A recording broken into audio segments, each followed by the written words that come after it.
All right, let's try this again. Apologies, the last video got interrupted by a phone call. I probably should have taken myself off the phone answering system.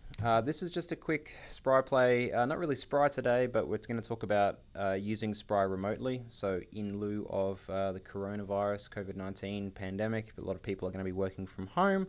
If you're unsure about how you can work with Spry from home, then this is a video for you. If you've no interest, then skip this one. So in terms of how you can use Spry remotely, so I'm talking about using Spry on a machine, like you've got a more powerful computer at work or in a different office, you're working from home, your computer is not that powerful, doesn't have a lot of RAM or whatever it is that you need to use Spry. If you want to use Spry remotely, the quick version is you're going to have either TeamViewer or AnyDesk installed on that machine so that you can access it remotely. In the same way that we use TeamViewer to access your machine if you call for support, you can use the same client from Spry and leave that open so that if you are needing to access your computer, we can access it. You can access it through that. However, that system falls over pretty quickly. Using the inbuilt one from Spry falls over pretty quickly as soon as your computer locks itself. So generally, if you're looking to work from home and access a computer in a different location, you're going to need to install the full version of TeamViewer, or my recommendation would be AnyDesk. The reason why I recommend AnyDesk is purely because in terms of pricing, it's about $20 a month, and it works pretty much the same way that TeamViewer does. Historically, we're sticking with TeamViewer because it has a couple of business benefits for us, but for a regular user that's just trying to access another computer, they're built by I think the team that came up with AnyDesk or that started AnyDesk were ex-TeamViewer employees, so it's very similar technology.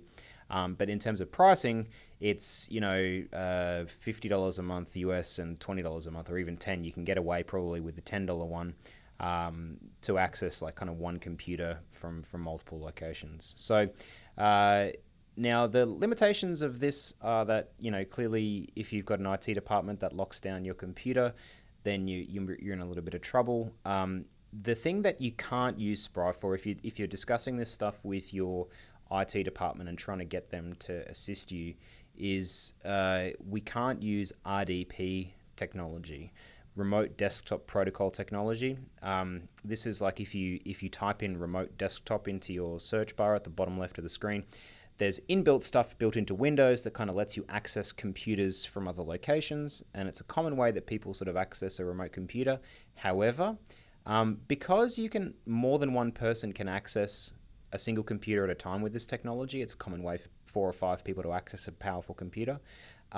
Our hasp key technology, the licensing keys, they don't allow for RDP style connections.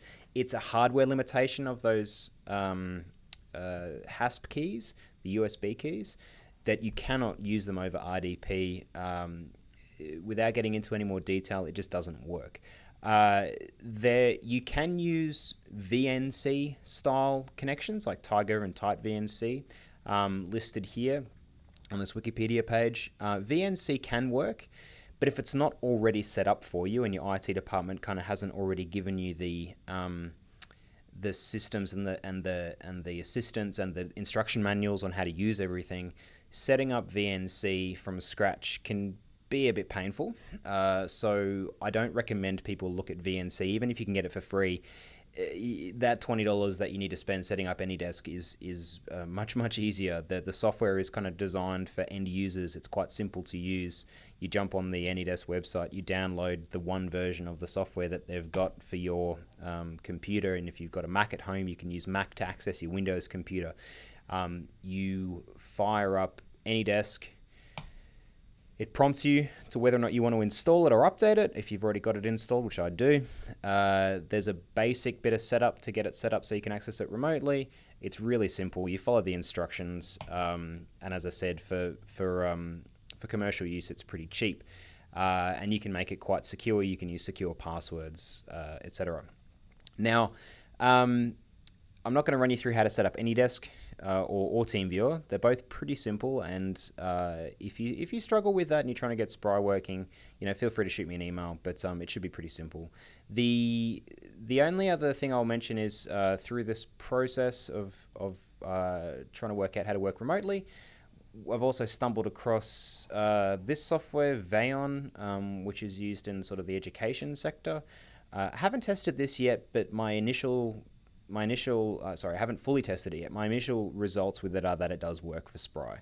So that's another alternative that doesn't cost anything if you're particularly watching that component of it. So I'm going to have a look at it for training purposes. But yeah, the key thing is talking to IT departments if they're pushing back on you being able to access this stuff. Either get them to give you a laptop, but if you do have your laptop, very much so remember your Spry dongle. If you forget your Spry dongle and you've left it at site or you've left it at the office and you don't have the ability to go back and get it, please let me know. I can get you a dongle, no problem, so that you can continue to work.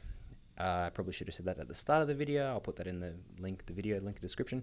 Anyway, I'm going to call it there. If you have any questions about working with Spry remotely, feel free to let us know. Most of the team here is going to be working remotely for the most part. And also with training, we're going to be doing training remotely for the time being, just until things, until we have sort of a little bit more confidence, or if things settle down or get worse. So for the time being, if you have any questions about training and remote access and any support requirements, as always, we're going to be here. We just might not be in the office. Otherwise, thank you for your attention. Have a great weekend. I hope you and your families and friends and everyone stays safe. And yeah, have a great weekend.